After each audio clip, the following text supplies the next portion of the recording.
अस्सलाम वालेकुम, आप देख रहे हैं universal.com। आज की वीडियो उन ख़वातीन हज़रात के लिए है जो अपने सांवले रंग की वजह से अक्सर परेशान रहते हैं। अब उन्हें परेशान होने की कोई ज़रूरत नहीं, क्योंकि हम आपके लिए नहायत ही आज़मूदा घरेलू नुस्खा लेकर हाज़िर हुए हैं। चलिए हम आपको बताते हैं, लेकिन इससे पहले अगर आप हमारी आने वाली वीडियो सबसे पहले देखना चाहते हैं तो हमारे इस चैनल को सब्सक्राइब ज़रूर कर लें और साथ में बेल आइकन को भी दबा लें।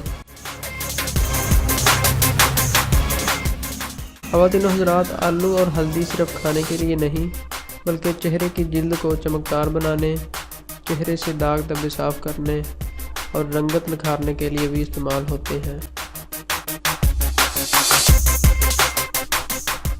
माहिरीन तिब का कहना है कि आलू और हल्दी का मास्क रंगत निखारने के साथ साथ चेहरे के सांवलेपन को कम करके रंगत गोरी करने में नहायत अहम किरदार अदा करता है। माहिरीन का कहना है कि बाज़ार से मिलने वाली अशिया चेहरे की जिल्द को नुकसान पहुंचाने के साथ काफ़ी महंगी भी होती हैं, ताहम घर पर सिर्फ आलू और हल्दी से बनाया गया ये फेस पैक किसी भी किस्म के मुज़र असरात से बिल्कुल पाक होता है।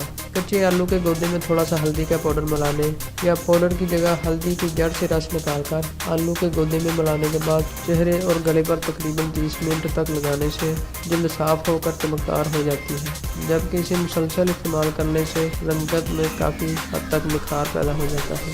तो ख़वातीन हज़रात, ये था हमारा छोटा सा आज़मूदा नुस्खा जो हमने आपके साथ शेयर किया। अगर आपको हमारी ये वीडियो पसंद आई है तो हमारी वीडियो को ज़्यादा से ज़्यादा लाइक और शेयर करें और हमारे चैनल universal.com को लाजमी सब्सक्राइब कर लीजिए और मिलते हैं नेक्स्ट वीडियो में। Thanks for watching. अल्लाह हाफिज़।